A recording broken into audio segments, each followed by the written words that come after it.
आणि सविस्तर बातम्यांची सुरुवात करूया नाशिकमधल्या महत्त्वाच्या बातमीने। नाशिकमध्ये खड्ड्यांमुळे आता आणखी एकाचा बळी गेलाय। अंबड MIDC परिसरामध्ये खड्ड्यांमुळे दुचाकीचा अपघात झालेला आहे आणि जखमी तरुणाचा उपचारादरम्यान मृत्यू झालाय। गेल्या काही दिवसांमध्ये खड्ड्यांमुळे आता हा 5वा मृत्यू ठरतोय। सदोष मनुष्यवधाचा गुन्हा दाखल करावा अशी आता मागणी होतीये।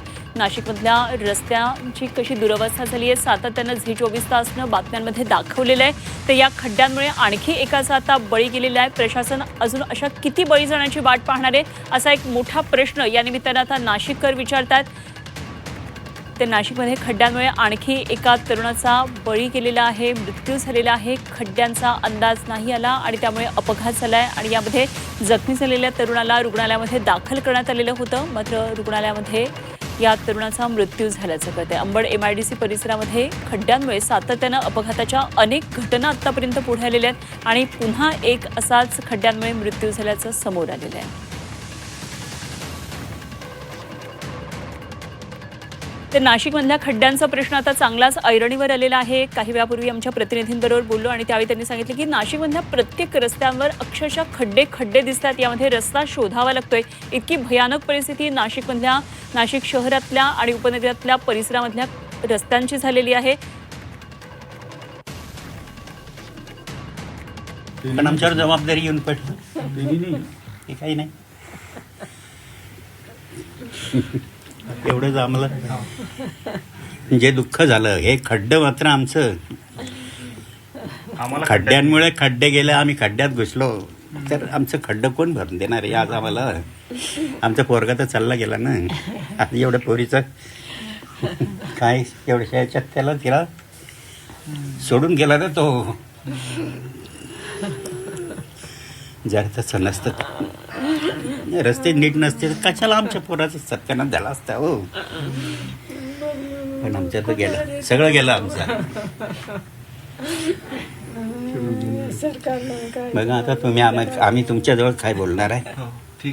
आमच्या दुःखाचा तोंड आहे आज। शासनाला काही वाटलं, शासन पदाधिकाऱ्यांना काही वाटलं काही तुमच्यासारख्या आमच्या करू काका न्याय मिळवून देण्याचे आपल्या कुटुंबाला आणि 100% मिळवून देऊ आमच्या या पोरीसाठी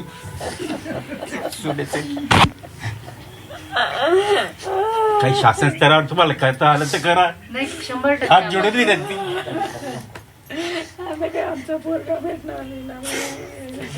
आमचं पोरगा थोडी भेटणार आम्हाला गेलेली व्यक्ती नाही आणू शकत पण आपण कुटुंबासाठी काहीतरी मी काय बोलणार आहे ठीक आहे घर कसं चालू हा प्रश्न आम्ही सगळे मदत करू। बघा करा पाठपुरावा काही करता आला तुम्हाला या बच्चांसाठी काही करता आलं ते खरं तिचं जेच काही भरून निघणार नाही आमच्या मुलाची असं आहे। कितवीला ना सिनियर KG जे फक्त हॅपी हँड्सलाच होते हाऊस म्हणून तिथे इस्पॅनियरला याच वर्षी ऍडमिशन आताच त्यांना हाऊस होती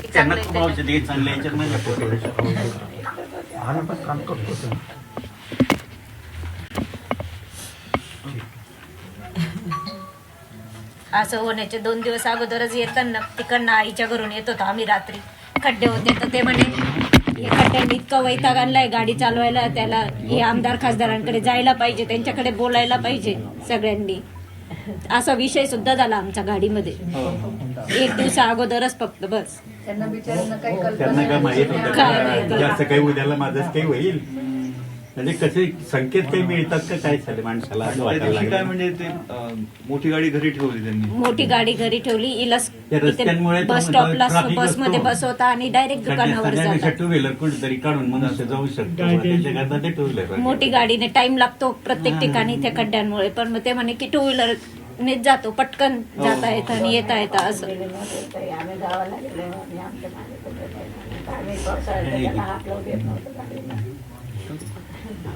आयुष्य बरबाद झालं तुम्ही काही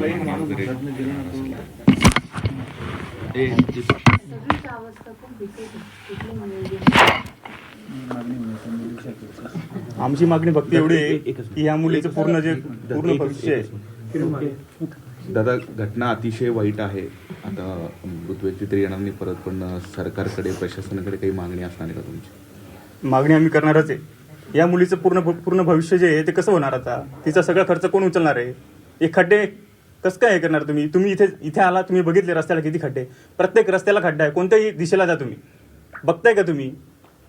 सामान्य व्यक्ती कसा जाणार आहे त्याच्यावरती? तुम्ही लक्ष द्या आणि सरकारने खरंच लक्ष घाला याच्यामध्ये. फक्त तुम्ही इकडच्या तिकडे काही करू नका.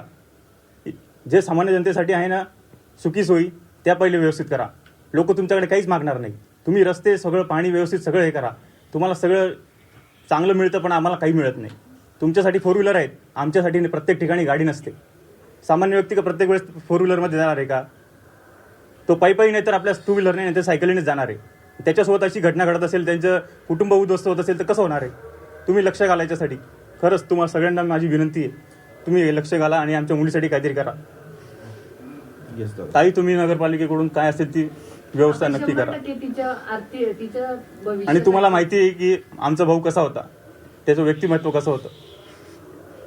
प्रत्येक ठिकाणी धावून जायचे ते. कोणी काही बोलवलं का लगेच, कोणीही असो, नातेवाईक असो, शेजार पाजार असो, कोणीही असो, कोणत्याही रात्री बोलवा केव्हाही बोलवा, लगेच जायचे ते. मॅडमचे लगेच धावायचे, पळायचे. सगळ्यांशी चांगलं बोलणं चाललं, सगळ्यांचा आधार होते, पण काहीच नाही. रोज 5 मिनिटं ऑफिसला थांबायचे मग पुढे कामाला जायचे ते सांगायचे नाही. हो, कामाचा म्हणजे प्रत्येकाला विचारपूस केल्याशिवाय तो कधीच हे होतो. वारंवार की शुभमदादाला जर सांगितलं तर आपलं काम झालं, असं तो मला अनेक वेळा सांगत होता. पण मी शुभम कोण आहे, मी आज पळतोय, माझा काही तुमचा संबंध आला नाही कधी. मी धरणगावाला म्हणजे 2014 आलो सर आम्ही इथे. मी सरकारी नोकर आहे.